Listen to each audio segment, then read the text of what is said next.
We are live and back. What up, y'all? It's your man, Abuamerican. We are back with Halal Bad Boys, episode number 13, with another guest talking about Hijra, Mr. Mustafa DeBerry. Did I say it right, DeBerry? Correct. Okay, yeah. I always try and tell Germans, when they give me their names and whatnot. I work like in a real multicultural type of environment.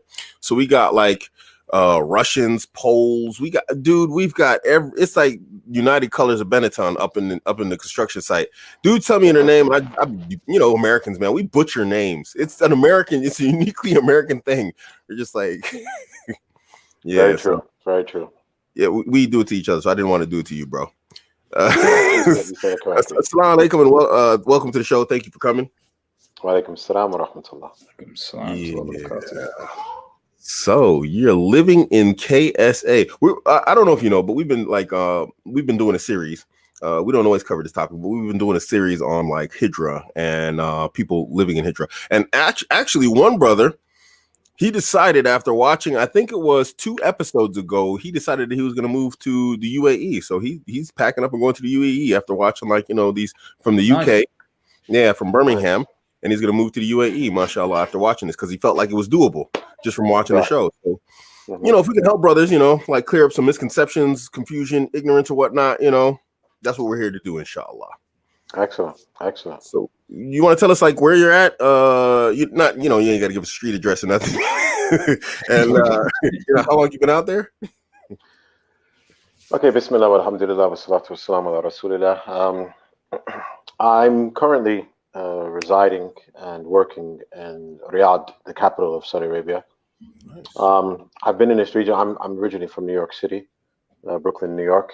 I've been in this region between Saudi Arabia and the UAE for the last 24 years. Yeah, 24 years. Nice. I left the States in the late 1990s, and I came over. I lived in Riyadh first. Then I lived in Mecca. Then I lived in Jeddah, and thereafter, at about maybe 1998, I moved to Medina. I lived in Medina for about 7 years. Wow. Then after that, I returned to the States for a short period of time, just a few months, and then I moved to Abu Dhabi, and that's where I met the UAE. Stayed there for close to 2 years, and then I returned to Saudi Arabia, in 2007. Sorry, 2007. And I've been in Riyadh. I've been in the capital in Riyadh from 2007 until now. So yeah, I've been in the region basically about 24 years. Wow, bro, that's a long and time. what is it that you tend to if you had to kind of introduce yourself, or kind of how would you define what you've been doing here? What are your specialities, or what is it that you're doing to make a living? Okay. When I first came over, I had a passion to study Islam. I was a revert to Islam, and between Brooklyn and Queens, I came into Islam, or took my Shahada in Queens. So I was between Brooklyn and Queens. I was trying to learn the Arabic language. Those days, I was young, 18 years old, around that age. I was working for Federal Express. I was going to school at first. Then that became too expensive. So I was working for Federal Express full-time, and I was working for the U.S. Post Office full-time at the age of 18, 19 years old. And on the weekends, I would try to study some Arabic there in the U.S. Became very difficult because it was like a weekend thing, and I was working 2 full-time jobs. So I wanted to come to a Muslim land so that I could learn the Arabic language. I wanted to understand the Quran and the likes. So my initial reason for coming to Saudi Arabia was to learn about Islam, and I did that for several years. Then once like I said, in about around 2004, after I had completed a degree in the study of Islam and Arabic, I went into education. Now, that was something I didn't see myself really going into, but that was something that many expats in this region do. They go into education. More specifically, they go into English, teaching English as a second language. So I did go into that in Saudi Arabia for about a year, and then in the UAE for about 2 years. It paid the bills. You know, I had a family, so it paid the bills. Then when I came back to Saudi Arabia from the UAE, when I came back to Saudi Arabia in 2007, I was actually hired as an Islamic education teacher for expats. So I was working at an international school here in Riyadh, teaching Islamic education. That lasted for about 3 years, and then, without, totally unexpected, I was approached and I was asked. It was requested from me to go into school leadership. So I became the vice principal of the same international school, and after about 2 years of being a vice principal, it was requested from me. I was given a promotion. I became like an academic manager. Held that position for about 2 years, and then after that, I was given a position basically as vice head of the school, international school, looking at over 5,000 students. So I was promoted to the vice head of the school, and I kept that position for a few years. And then I think back in 2017, I was approached by another international school competitor, and I was offered the position as head of the school. So I went over to a competitor. And so, I mean, basically for the last more than 10 years, I've been in educational leadership. I came out of the classroom and I've been in educational leadership. So management, educational leadership. So that's basically what I do. I'm the head of an international school, over 3,000, 4,000 students, over 500 staff members. So I've been in leadership. One of the things I also do from time to time, I was approached by this Western MBA, school for MBA. They somehow got my information online, and they contacted me, and they say we run MBA courses in the Gulf countries, so between Kuwait, Bahrain, the UAE, and Saudi Arabia, and based on your CV or your resume, we think that you could offer some modules. So I hooked up with them, and for the last 3 years, from time to time, I conduct modules for individuals that are taking their MBA in strategic management and stuff like that. So it's all around leadership. Yeah, it's all around leadership. And that just came out of the blue, huh? You did just completely, they headhunted you. Yeah, totally unexpected. So the provisions from Allah, man, look at that. Definitely. I mean, the guy that runs it, he's between Bahrain and Dubai, and he was running it in Bahrain and Dubai, and they had a good percentage of students, good amount of students that were eager to join here in Saudi Arabia. So he just called me up one day and said, "Listen, I saw your information online, and I just want to meet you." We met up one day. He gave me an overview of the course, showed me some of the modules, and said, "Do you think you can do it?" And I said, "Yeah, I think I can do it. With my experience in general leadership, I think I can do it." So I've been doing that as a side thing from time to time for the last 3 years, and it's between Saudi Arabia and Dubai. I'm sorry, between Saudi Arabia and Bahrain. Between Saudi Arabia and Bahrain. Although he's based in Dubai, I haven't gone to Dubai to deliver those modules, but between Saudi and Bahrain, yes. Yes. One thing I keep hearing, I just, how they found your name. I don't know if you know this. It happened to me also. Your name ends up on an online database. I don't know who puts it there, but it's basically your name and what you do ends up online. I've actually found my name on a database, and I was like, hey, what the heck? So I wrote him. I said, please take me down because I'm not going back into education. So it probably happened like that, just like it did with me. Anyway, you keep hearing, and maybe you can distinctly basically answer this question because you are in I guess we can call it management position. We keep hearing that education, teaching English and whatever else is drying up in the Middle East. What would you say to anybody who says that? Well, my extensive experience here allows me to understand what's needed. You know, I mean, there's so many dynamics you have to look at. You have to look at the fact that the country has sent, at any given moment, it's more than 40,000, and I'm sure the number is much higher than that, students that are from Saudi, but they're studying abroad, whether that's in America. The statistics and the numbers are available online in America, in the UK, in Canada, in Australia. So they're they're in those universities, and they're coming back. And when they come back, they have qualifications. They do have qualifications, and some of them have the drive to fill certain positions that expats have been fulfilling. Yes. So when I advise individuals to come back, when I advise individuals who are interested in coming over to the Gulf region, I usually don't tell them to try to become an English teacher. I usually tell them to go into more, what's the word I'm looking for? More specific specialties, whether that's in architecture, whether that's in engineering, whether that's in even hotel management. There's so many, like I had a friend from Florida. I'm sorry, from North Carolina, and this was back in like 1999 or 2000, early 2000. And he was here in Saudi Arabia, and he was going back, and he said, what do you think I should study while I'm in the States to secure myself when I do plan on coming back to Saudi Arabia? And I told him, I said, maybe you can study like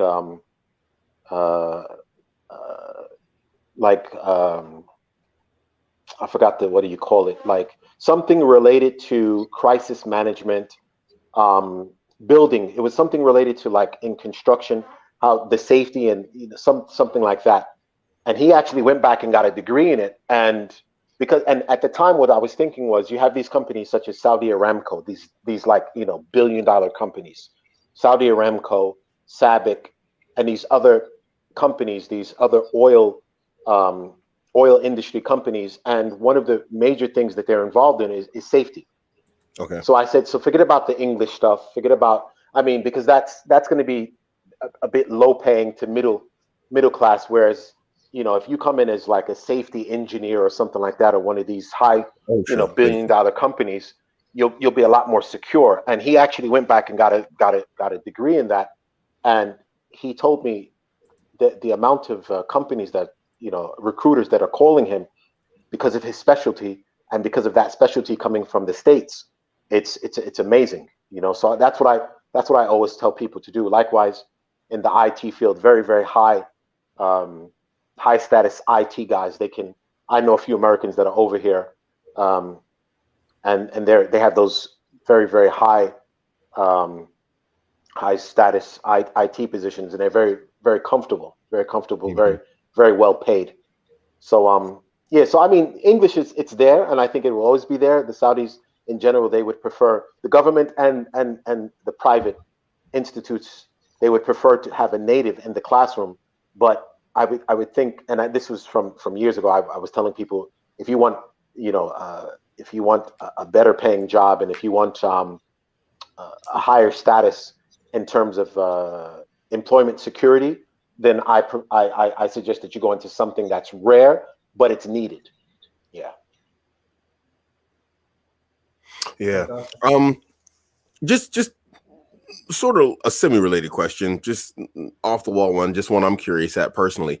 When I was in Qatar, just before I left, I wasn't working in any schools, and I was doing a degree paper writing service, and I was doing private tuition, and then they started cracking down on that in Qatar. But I actually made more money doing that private tuition and writing papers for students than I did working full time. How's it look out there in Saudi with that? Is that something they've cracked down on, or is that still like, the wild, wild west like it used to be in Qatar? No, they've somewhat cracked down on it. Yeah, they've somewhat cracked down on it. They have certain rules and regulations that are in place, certain type of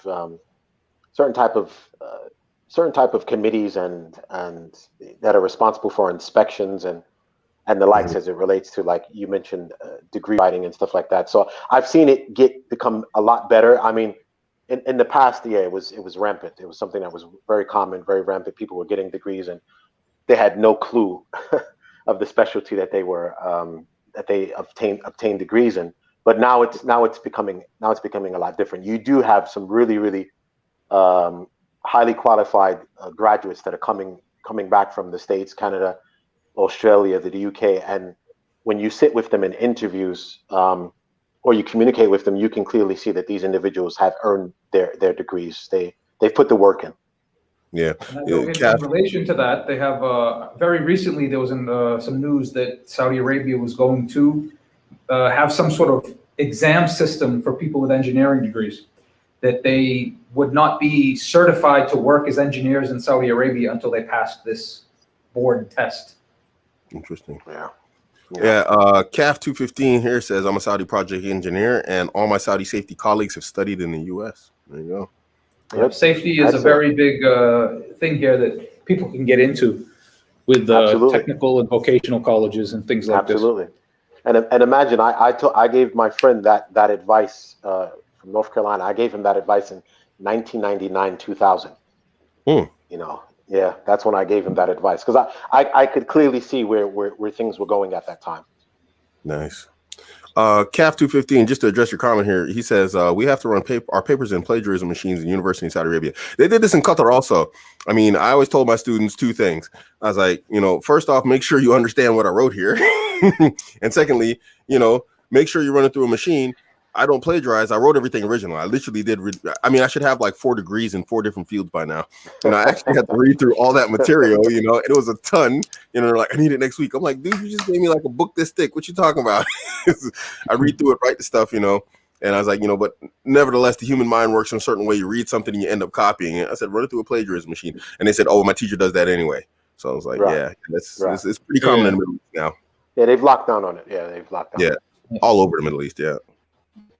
So Mustafa, you've done with your job, I imagine you've done quite a bit of recruitment and things like that.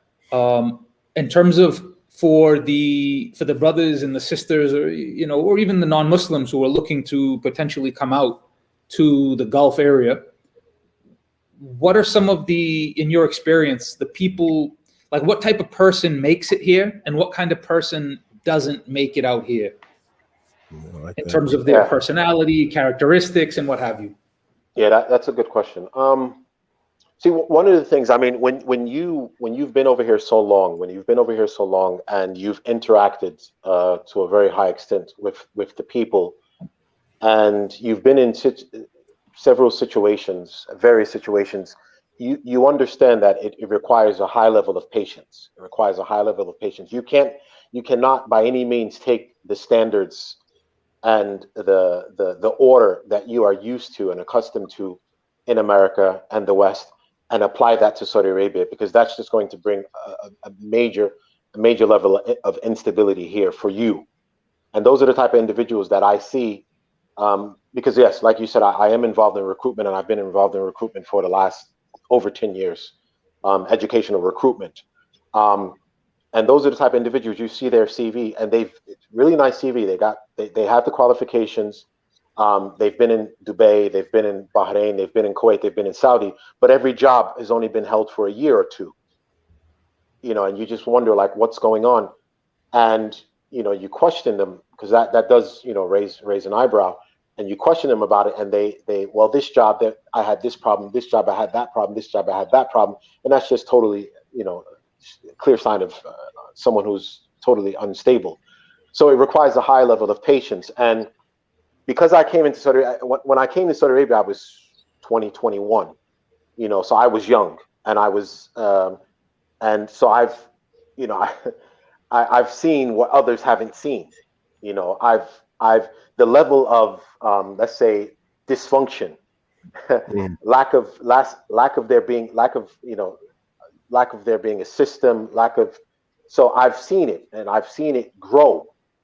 So no matter what I'm faced with, you know, nowadays of dysfunction and things that really rub you the wrong way, I know what to compare it with when I first came to Saudi Arabia in 1998 or 1997. So it makes me a lot patient. So I look at people and I say, you have no idea how it used to be. So the problem is that and I see this all the time. The problem is that when people come over, they have their expectations, and they've searched the internet, they saw all the glamorous pictures, whether it's Dubai and other places. They saw, because of course when a country is recruiting expats and foreigners to come over, they show you their best, right? They show you their best. So when people come over, they have these high expectations, and then when things go wrong, they're ready to go out. I've heard hundreds of times, I'm calling the U.S. Embassy, I'm calling the British Embassy, I'm out of here, and it just doesn't work like that. You have to understand, it's like two different worlds. Saudi Arabia is totally different from America. It's changing. It is developing. It's becoming more advanced. Dubai is totally different from Saudi Arabia, but Dubai is a lot different from America as well. And the same for all of the Gulf countries, the same for all of the Arab countries, let's say. And not only that, even some of the African countries that are not Arab and they're not Muslim countries, but it's going to be a big difference between those countries and what we're used to and accustomed to in the West. So a person they have to be that type of person. They're very observant. They're very patient. They have to exert patience. They have to realize that they've come over here with an objective and a goal. And no matter what they're faced with, everything is a learning experience. And if a person has that mindset, they can go a long way. They can go a long way. But if not, they'll be back on the plane within a few. I've seen individuals back on the plane within a few weeks. Ooh. Yeah. Yeah. I mean, I 100% understand what you're talking about, and I talked about this in the first part of this series, when I think it was actually before JW joined me. You need I wouldn't say it's a special type of patience. Maybe you do. I think maybe you do need a special type of patience to make it out there. I didn't make it. I tried. I lasted nearly 7 years. But towards the end, it was just, I don't know. I just couldn't adjust. And, it was unfortunate, it wasn't that bad, I think. I mean, I left, but I was kind of a different personality back then, But yeah, definitely. I'll go back to that statement that I made a few episodes ago. When you go to the Middle East, take 1 bag of money and 2 bags of patience. This is something you definitely got to do. Absolutely.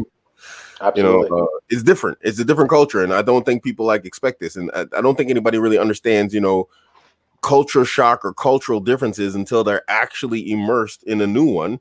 Correct. And there's a different way of thinking, there's a different, and with that different thinking comes different behaviors, and people don't, Correct. This is one of the things, and I'd like you to address this for me. I personally, this is my personal opinion. I'm not, throwing anything under or anyone under the bus, no countries or anything like this. I've made my peace with Qatar. But but what nobody does is tells you about the struggles of Hijra. And nobody talks about this. They just, it's butterflies and, and green grass, but it's all covered by sand. And nobody ever tells you about the struggles.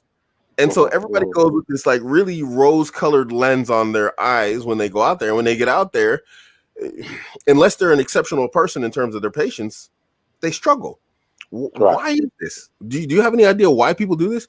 I tell people go. I say go. I'm like, but understand, there's going to be some mental differences out there and some behavioral differences.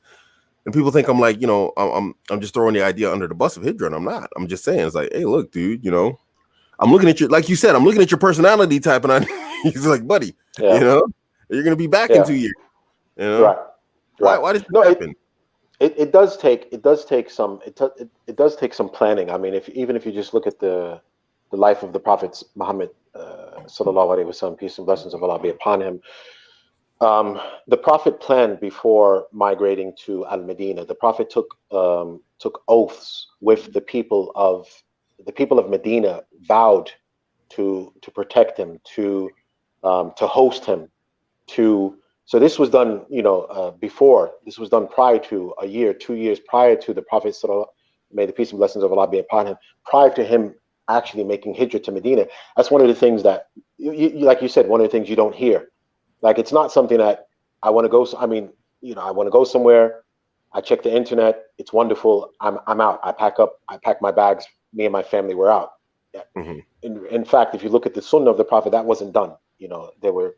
he had taken, the people of Medina vowed to protect him, vowed to, to host him, to welcome him, and the other muhajirun from Mecca. So you take an example from that. If you want to go somewhere, you should do your due diligence and studying that place, learning about that place, seeing what's available, seeing the stability of the place, whether it's the economical stability of the country, or the social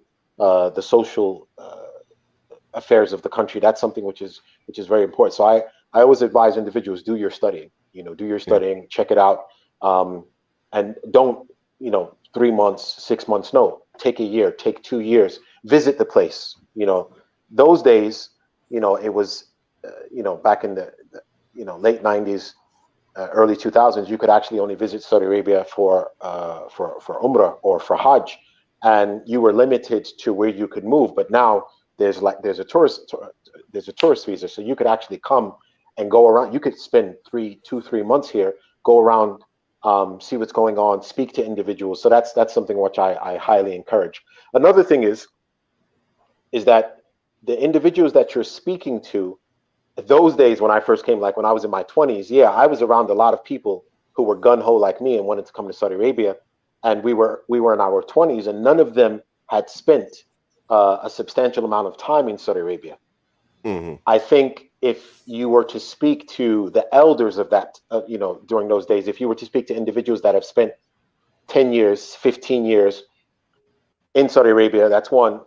Likewise, individuals who were 40 and above, then you would get that, that very objective opinion about the country that you're moving to. So one is to do your homework. Two is to speak to individuals who have spent a good amount of time there, 10 and above. And three, possibly try to speak to individuals, a group of individuals or several individuals who are 40 and above, who can be very objective and telling you, what's needed for you to survive in this part of the world. I think there's a bit of tension there, though, on the third one anyway, and that it's kind of like, you may be looked at in a strange way if you don't kind of make it as if it's this ideal experience. The people will kind of look at you like, oh, you're not strong enough, or you're too weak to deal with something like, I don't know, something in that, or you're not ready for this Muslim experience of living in a Muslim land. And maybe there's just a bit of tension there in terms of people maybe even worrying about people saying how are you speaking ill of the society of the Muslim country or of the ruler or things like this, because you're talking about maybe particular things that they found difficult. Yeah, I understand that point. When an individual's, trying to make hijrah and to migrate, then he has to think about himself and he has to think about his family. That should be his first priority. People's opinions and are you speaking ill? No, because I'm not saying anything about the government. I'm saying about the social affairs of the country. I'm saying about the economical, the employment affairs of the country, the housing, the infrastructure of the country. Like when I'm talking about, certain places around the world that, that don't have a sanitation system, don't have street lights, don't have, I'm not at all speaking about the ills of the government. I'm speaking about the things that are present in that society that would, if an individual is not warned about or informed about, could potentially be a major epiphany for him to the extent, no, that's not the proper that's not the word I'm looking for. A pet peeve, maybe a major pet peeve for him, that when he experiences it, he just, he's, people are leaving America. They're retiring from their jobs, or they're walking away from their government job, or they're selling their business, or they're selling their house. I know people personally that have sold their house or walked, retired from their government job, sold their business, and came over with their savings. And because they did not plan properly, because they did not speak to the right people, قدر الله ما شاء فعل, they had to return, and they returned with nothing. So if that's going to be the outcome, then I think it's important that an individual is very objective and very careful who he speaks to, and he doesn't worry about what individuals are saying. Those same individuals, what have they accomplished as it relates to making hijra? What have they accomplished? And once again, if you're put in a situation where you're not prepared and you have to leave, that individual, what is he going to say then? Is he going to give a helping hand? So my advice is just do as much research as you can, visit the place, visit wherever you want to go, visit that place. And once again, I take that from the Sunnah of the Prophet sallallahu alaihi wasallam in terms of how he planned. He specifically, and very carefully and strategically planned his migration from Mecca to Medina, and even before that, Habasha. And when the Muslims migrated to Habasha, notice what the Prophet said to them, sallallahu alaihi wasallam. He said, he ordered them and encouraged them to migrate to Ethiopia, and he said there's a ruler there who, he's a Christian, but he doesn't oppress. He doesn't oppress. So the Prophet sallallahu alaihi wasallam is giving them clear details about the place that they're going to. So I think it's very clear in the Sunnah of the Messenger sallallahu alaihi wasallam, whether it's Habasha or whether it's the example of Mecca to Medina, they were clear, specific. There was knowledge, specific knowledge. There was guarantees. There was certainty about where they were going. Yeah. And let me just say, I talked. I didn't want to seem negative on my first episode. When I guess I was quite negative. I didn't want to seem negative on my first episode talking about Hijra, because we don't always cover Hijra. But let me just say that my experience in the Middle East in general, because I've been to more than just Qatar. I'd spent some time in Saudi Arabia. Did I spend some time in UAE? Well, I was passed through. In general, the government's very good to everybody. I mean, I haven't seen one Middle Eastern country that isn't objectively good to any of the people living within its borders.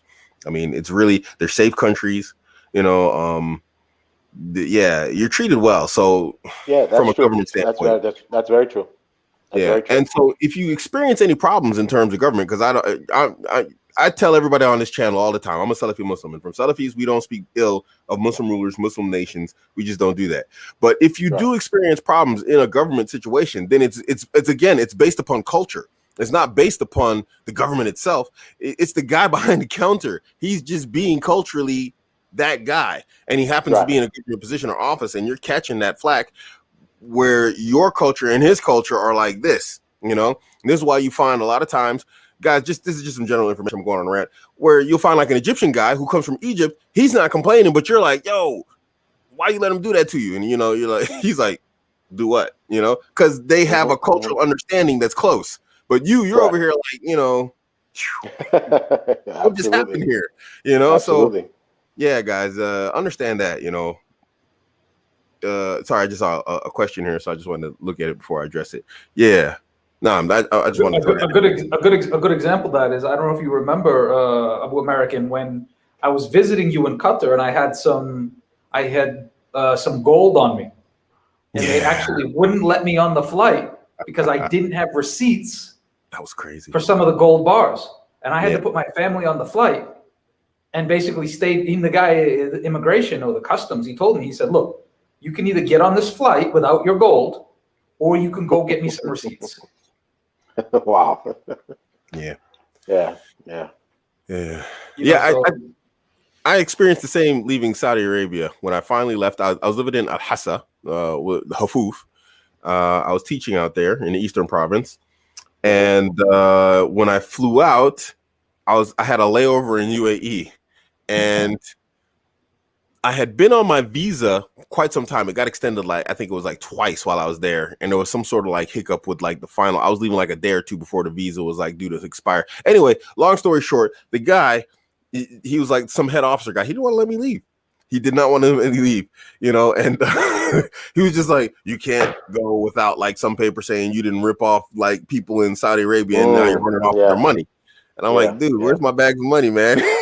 It turned into a real big thing. Me and him started arguing. It's like, but I guess suppose if I was culturally ready for that mentality, that I would have like dealt with it different. But alhamdulillah, it actually worked out. Because now understand this from like from the mannerisms of the people in the Middle East, it's like it seems like there's no in between. They're either hot or they're like really really warm to you, but in a good way. So I know that's both on the heat scale, guys. Work with me here. So they're either really warm to you or they're like just absolute ice cold. And so after like staying in the airport for like ever, missing all the flights, the guy behind the counter, he was with Emirates, and he was like, look, we're going to take you from coral class, we're going to put you, I think it was like diamond class or something. He put me on the top class, booked me a hotel in the UAE, and then booked me a new leg to Germany from UAE. When I got to UAE, none of this was in my entire plan. I was just supposed to do like a 2-hour layover in UAE, but I ended up having to stay the night there. I showed up and I walked out the airport and I was like, I don't know what I'm going to do. I was like, but I'm here for like, I think it was like 9 hours. Dude was waiting with a sign like Mr. Little. I was like, what? He's like, yes, come with me. Drove me in a fat Mercedes to a fat hotel where I stayed the night. And then they got wake up service, breakfast, newspaper. And I had a newspaper and breakfast in the car on the way back to the airport.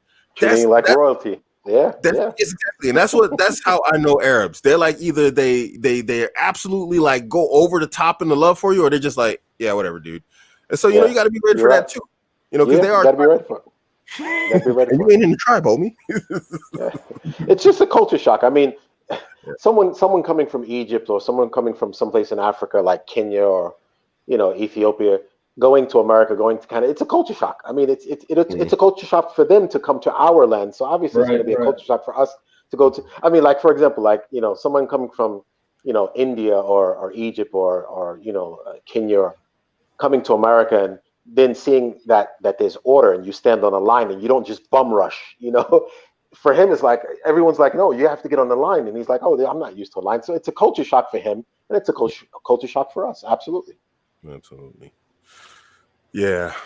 So, we had a question here, actually. This let me go back up here and see if I can find it. Oh yeah, it's still on the screen. Big Paul Truth asks, do you have any websites or job like sites that you would recommend? He's not giving any specifics in terms of career or whatever, but what if a person was looking to get out there, Middle East, KSA, what's a good site to use? Indeed is well known. That's a well-known site. I mean, globally, you have Indeed. You have Golf. Monster. You have Monster, but you have one specifically for the golf. It's called Monster Golf. Yeah. You have Monster Golf. You have one called Bait.com, BAYT.com. Those are three that come to mind. Really, and those I've seen stuff on LinkedIn as well. Yeah. Yep. I'm still on Indeed. I still get notifications for teachers' jobs on Indeed. Indeed. That means you need to change your settings, because if you you can change your settings to what career you're looking for, and then they'll just, because mine is on leadership, so I get notifications all the time as well. Yeah, they actually email me a lot. So a guy is looking to make a move. I'm wondering how specific I want to make this question. Let's just say he's the average guy. Maybe he's got a wife, kid, maybe he's single, just starting off. What's your first piece of advice to this guy? You said like, do your research, do your homework, whatever else. But when he's on the way out, he's like, all right, this is it. I decided I'm going to make this move. What should a guy think about? What's some advice you give a newbie coming out to the Middle East? Okay, one of the best things that I would advise an individual who, let's say, like he's set up, he's on his way, he's packed, he's coming. I think it's very important that you have a circle of individuals that you can communicate with, and you can not only get information from them, but they're the type of individuals, they welcome you. Like a community. Let's say like a community of on the ground, or a community that's on the ground. They're established there. It's needed for several reasons. Not only to help you, not only to get you, acclimated with what's going on there, but even especially if you have a family, because one of the things that we as men, we're cavemen. We it's all about us, and we're moving our families and we're putting our bags on our backs and we're going, but at times we fail to realize that the social circle is very important, especially for the women and children. Indeed. We as men, we don't mind. We'll get along with anything. We'll survive the storms. But women, they need that social group of other women that are similar to them, have possibly made hijra, have been there, because pulling a female away from her family, pulling her away from the society that she's familiar with. I mean, just the language barrier. She's going to go to a place. It's possible that they don't speak the same language, different culture.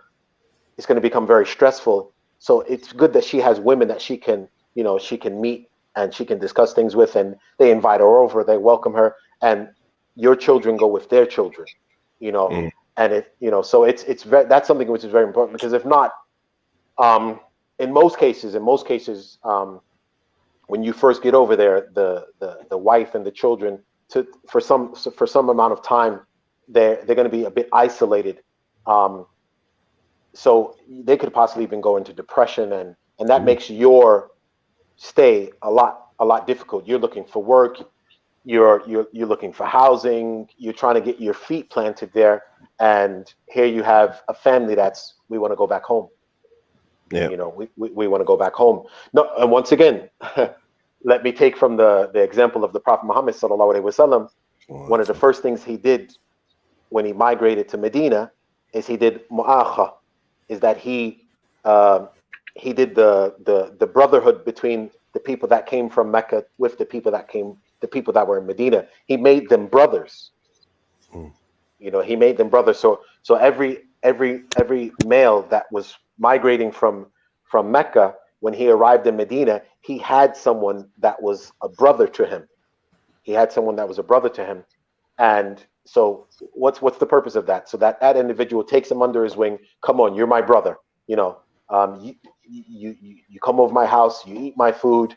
I'll be with you until you get your feet firmly, planted in Medina. Even some of them, that had more than one wife, said, I will divorce one of my wives and you can marry her. You're my brother. And then, so you have stories that some of the Sahaba said, no, keep your wife, keep your wealth. Just show me the marketplace. So some of them are very independent. But once again, that example of the Prophet of combining, joining between someone from Mecca with someone from Medina, so he could be that helping hand and that support that he needed. So that's one of the best advices that I can give to anyone who is planning on moving, is get a group of people that are very, very supportive. And to be honest with you, it's the same exact thing that the foreigners do when they come to America. Like, if you speak to the Indian community or the Sudanese community or the Egyptian community, they have their, for years in advance, they have individuals that they're communicating with. And when they land in America or Canada or UK, those individuals pick them up from the airport. They bring them to their house. They get them settled in. They tell them, okay, you need to open up, you need to apply for this. You need to apply for that. You need to do this. You need to do that. They tell them exactly what needs, so that same type of support that the foreigners have when they come to America is the same type of support that we should actively look for when we're, leaving America or wherever to go to another land. So, hey, that's a good point. I've been married to more than one East African sister. We won't name any countries in East Africa, but I get a lot of hate from that community for some reason. But yeah, and no matter where they go in the world, they got somebody on the ground, somewhere where they could just pick up the phone and be like, Abdi's over here. Abdi Germany's there. Abdi Sweden, and it's just like, yo, how do you know somebody in every country in the world? Yeah. My uncle's cousin's nephew, Abdi, lives in Iceland. We can go there and stay at his place on vacation. I'm like, you gotta be playing right now. It's like, no. Yep. So yeah, it's absolutely. But that's a big problem with Westerners. We're so I guess individual. We're like very individualistic. And so we tend to not a lot of times community up like a lot of these other nations and countries do, in the same way. And we saw this a lot in Qatar. And a lot of brothers said this, and I actually picked this up from other brothers. This isn't my saying, but there's two things will happen when you come to Qatar. You're probably going to lose your wife, and you're going to make a lot of money. And it was true, and now, looking at it from my like whole, relationship analysis type behavior, I've come to realize that what happens is exactly what you said. It's like, you come over to a new community and a new country, and she doesn't have a community or a network. And so what does she do? She becomes clingy to her husband, but he's not used to this. He's used to just everything being normal because she has her circle to deal with, whatever stresses, and she wants to just yak and talk about. And so you become that when you go there, but you as a man, you're not really prepared for that because Correct. One, you've never been that guy for her, and then two, you're a guy, you don't really want to like, just down talking and yakking the whole dang time. And so Correct. It becomes really, stressful on the marriage for the woman, because now she's just like, well, this guy's not here for me. And so one insecurity leads to another insecurity, leads to another insecurity, leads to congruence tests for you. Relationship starts falling apart because the guy's just like, he doesn't know what even just hit him right now. He's like, what the heck just happened here? He's like, I don't even know what's going Correct. on. So that's a big major point. Like, protect your marriages, guys. Qatar was a real like eye opener in terms of relationships and seeing people come over and just like leave separate. I mean, it was a few exceptional couples that did not get affected. Well, that was a tongue twister. Yeah, absolutely. Yeah. Mustafa, what would you say? What would you advise people to look for when, let's say, they've got a job offer or they've got something lined up? What would you advise them to look for or look out for in terms of dealing with potential employers or sponsors or that type of thing? Yeah, I would advise them to try their best to communicate with individuals who are currently working for that same employer. You want to know the good and the bad. You want to know the good and the bad of the company. Not that you're going to, but once again, you have to be objective. And because of that, I say try to speak to several individuals that work for that company, because if you speak to one, he may just tell you the most rotten, the most despicable, disgusting things about the employer. And if you speak to another one, or the best, right? And if you speak to another one, you may hear the opposite. So speak to a few. You want to know what you're going into, especially for those individuals that are leaving good jobs or businesses that they have in their countries, to come and work in the Middle East. So you want to know about as much as you can about that employer. You want to know as much as you can about that employer. That's something which is very, from every aspect, from their consistency in paying salaries, their housing, their medical insurance, the treatment, the HR treatment of the employees. So you want to ask as many questions as don't feel shy to ask questions. It's a major move. It's a major change in your life. So you want to ask as many questions as possible to as many people as possible. Do you think that this new sponsorship system changes that are coming? What have you heard about them? Are you expecting them to change the market for the Western expats in Saudi Arabia or coming over? Yeah, to some extent, because it gives the employee the freedom to move between employers without being kicked out of the country. Previously, if an employer brought you over from the West, that employer had the ability to make sure you left the country on a final exit. Whereas now he won't have that ability. An expat can move around between different employers without the threat of having to go back to the West. So it's made it a lot easier now, but once again, I strongly advise individuals, although that law is in place, or it's coming in place, I advise individuals not to move around too often. Try your best 3 to 5 years with one employer before it just doesn't look good. It doesn't look good when you move around 1 to 2 years. You're going to come to a point with an employer, especially if they're very, very strong, well-known company. They don't like to look at individuals that only have 1 to 2 years of experience. It just shows a trend. And you're saying that in terms of if they're staying at the same position, right? You're not saying that if he's, for example, taking a position with a different company, because it's a promotion to a different. Yeah. If he's correct. Yeah. If it's a promotion, then that's fine, But if it's total two different companies and they constantly see 1 to 2 years, and that's over a period of like 5-6 years, you're always 1 to 2 years, 1 to 2 years, 1 to 2 years. To them, it's like a red flag, and we know about red flags. Yeah. I think it's the same here. I've worked in supervisory positions for quite some time here, and I had to do hiring, especially when I was working at Hudak. Hudak is like a major engineering company here in Germany, and it's like you saw a lot of applications, resumes coming through, just like what has this guy been doing for the past 10 years? Jumping here, jumping there, jumping there, and it just really looks crazy. It's like this guy's going to be gone in a week if we hire him, Yep. and so it's like Absolutely. I think it's a red flag everywhere. We got a question here from Taib Ahmed. This is kind of a strange question. Is there a country you recommend we escape to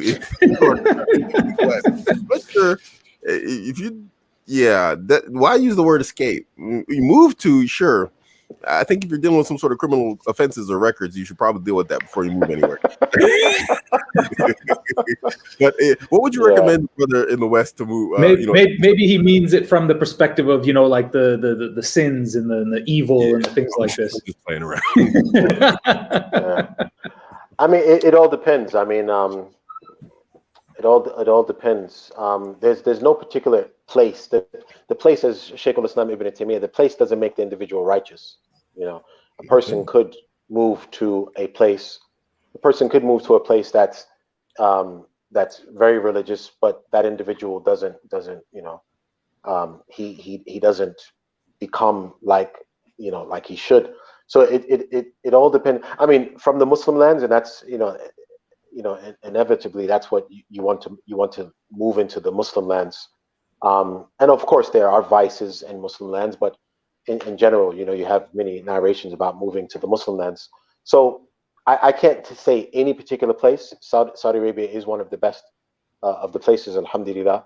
But you do have other Muslim lands that there are parts of those Muslim lands that are very, very good for the Muslim, for the development of the faith and the like. So, and I haven't been to all of those places, so I can't put my finger on one place and say this is the best place to go. But Saudi is a good place, and within Saudi, like Mecca and Medina, are from the best places. And once again, you have in the UAE, you have very, very good places in the UAE. People of knowledge. You have in Kuwait, you have very good places there, and there are a lot of lands that I haven't been to yet. So I can't say one particular place is better than the other. I can only speak about the places that I've been to. Okay, mashallah. Barakallahu feek. Inshallah. Guys, we're coming up on 1 hour. You like to give our guests their lives. Yeah, it's like 52 minutes. 52 so that means minutes. 8 minutes. You guys got, to post your questions. Nothing goofy, like always, please. But if you got questions, go ahead and post them now. And inshallah, we'll try and catch them in before the last 7-8 minutes here, inshallah. We basically covered everything. I'm not really sure what else to cover right now. That's nice. I enjoyed it. I'm sure we can go on for another hour, but yeah, absolutely. Yeah, there was a show. I can't remember which one. Someone left, and I ended up going on for another hour on my own. It was ended up being a 2-hour show, 1 hour with a guest and another hour with me alone. So yeah, nice. Guys, you got to drop them questions. If you want to drop them questions, you got to do it now. So Mustafa, what would you say? I mean, you said you first came out here in the late 90s. What would you say have been the biggest changes that you've seen from the late 90s up until now in Saudi Arabia? Everything. Yeah, the changes. I came to Saudi Arabia. Understand? So when I came to Saudi Arabia, and Saudi Arabia was still mostly desert. It was still mostly desert. There were none of these, skyscrapers. There were to some extent the streets. I mean, a lot of it was just desert. Most of the it wasn't really populated. There were no McDonald's, there were no KFCs, there were only chicken and rice restaurants. Most of the houses were surrounded by tall walls, and so it's a total difference between when I came and how it is now. From every aspect, whether it's the culture of even the culture of the people has developed, the technology, the infrastructure. I mean, like I said, like when I first came to Saudi Arabia, most of the land was just still desert. You know, it wasn't heavily populated. Very, very few cars, sanitation system, traffic system. Basically, very little of that was in place.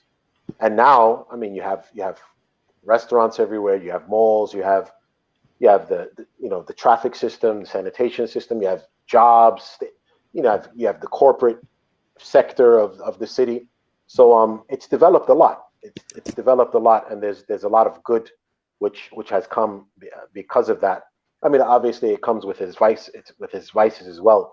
But in terms of just structure and development, it's improved a lot. It's improved a lot. Yeah.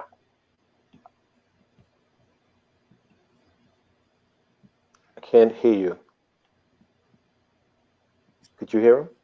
Yeah, sorry, I have Yep. my mic muted. Okay.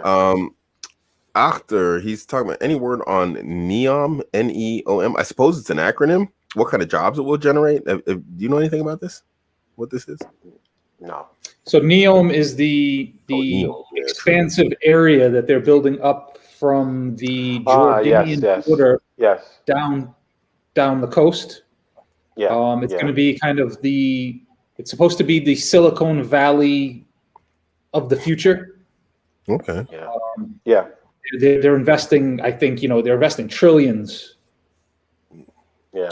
Okay. Yeah. Now I know what he's talking about. No, I think they have a Twitter account that they put the updates on that Twitter account, but I don't necessarily follow it. I'm a bit distant from that area. Plus, it's something. Yeah. And usually when they announce one of those billion or $1 trillion projects, like the train system and the bus system, which they're the improved train and bus system that they're building in Riyadh. So usually one of those projects, I mean, it's just the culture that we think, okay, it's going to take another 10 years. So I'm not aware about it at all. But I guess you can follow it on Twitter, or maybe they have some type of website you can follow up on it. I mean, if we look at the King Abdullah Economic City, that's about an hour and 15 minutes north of Jeddah. There's another one that I know they had somewhere in Riyadh. The one in Riyadh, yeah, King Abdullah Financial City, which was started over 10 years ago, and it's still not complete. So, yeah. I mean, I've been to King Abdullah Economic City, and I mean, it's great. It's like a place to take your family on a weekend. Okay. It's got because they control it, so you can kind of go. The beaches are very sparsely, populated, and but in terms of being an economic city, I don't know. You don't really see too much there, really. Yeah. That's So I think it's about planning. A lot takes a lot to do that type of planning, and something's missing, but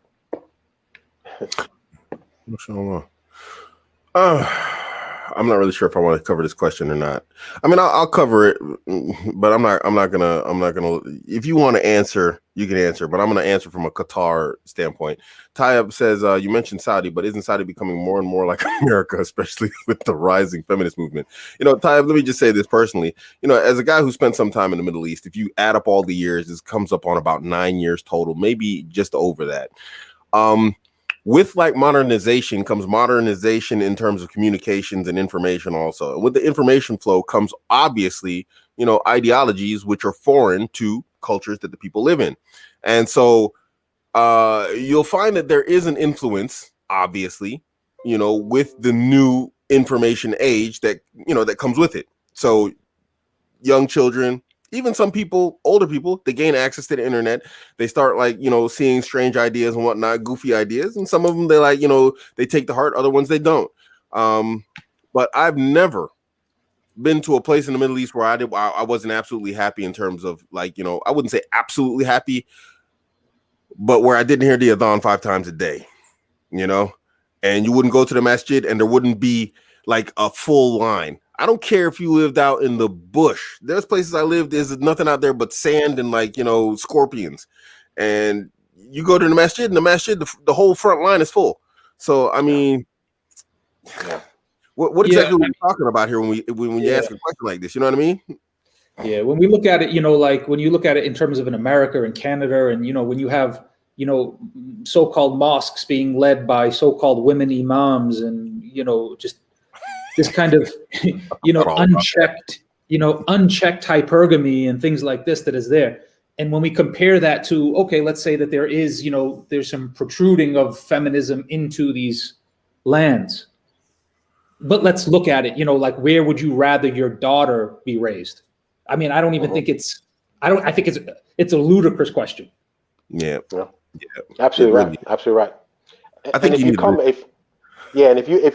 come to Saudi Arabia, if you visit Saudi Arabia, like I said, visit the place, come for on a tourist visa, stay here for a month, stay here for a few weeks, you'll clearly see. I mean, whatever the media is saying on Twitter and on Instagram and stuff like that about feminism and women's rights, come to Saudi Arabia and check it out. You won't. No, there's no comparison between what's happening in America, between what's happening in Saudi Arabia. I mean, what's being portrayed on the media when you're here in Saudi Arabia and you live in Saudi Arabia and you see what's going on, you hardly, you won't even feel it. You won't even feel it. You won't even feel it. Yeah.